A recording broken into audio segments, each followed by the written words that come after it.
You have to hire the experts to teach you.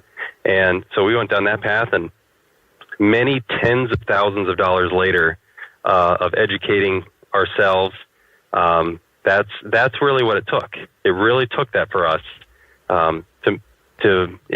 some people say, and I've heard this by educators that I've worked with and respect very much because I know they're excellent traders and they also teach, is when they tell somebody about trading and they give them a strategy and they tell them what not to do and give them guidance on what they should be focusing on.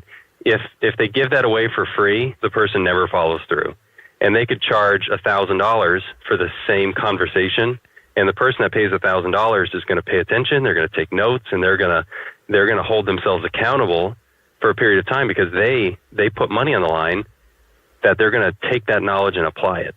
So that's what happened for us. We spent lots of money, different service providers, and the best education I've ever received was through SMB training, and that's why I stuck with them and really started to develop a relationship there so that I could take that information and kind of help share it with other people and help other people learn the way I did. Hopefully the right way, not spending too much time, trying to consume free information and think that's going to help them grow their trading business.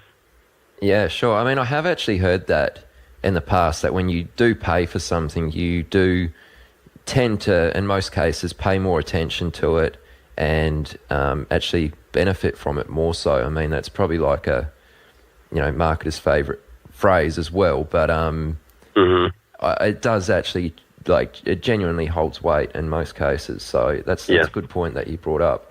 And you also spoke about, in your answer there, about he spent tens of thousands of dollars on education. I mean, surely no one actually wants to pay that much. In hindsight, how could you have maybe not spent so much on education? Like, how could you have?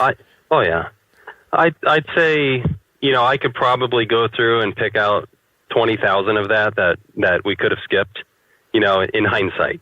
But you don't know which thousands of dollars and which courses and what instructors and what online programs.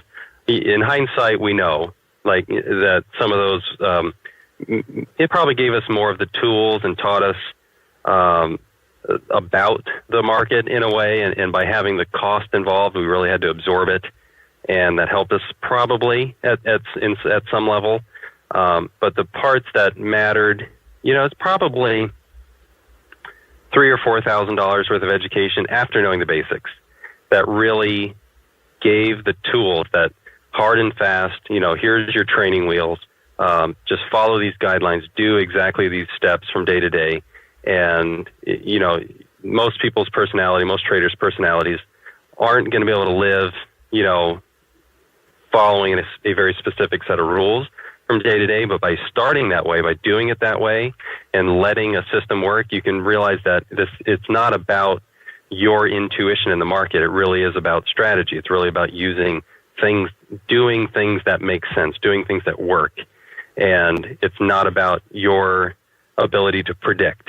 Once you get past that and you stop thinking that the only way you're going to deserve a profit is by predicting, then that kind of frees you of that responsibility, and you know that you can just apply things that work in the right circumstances.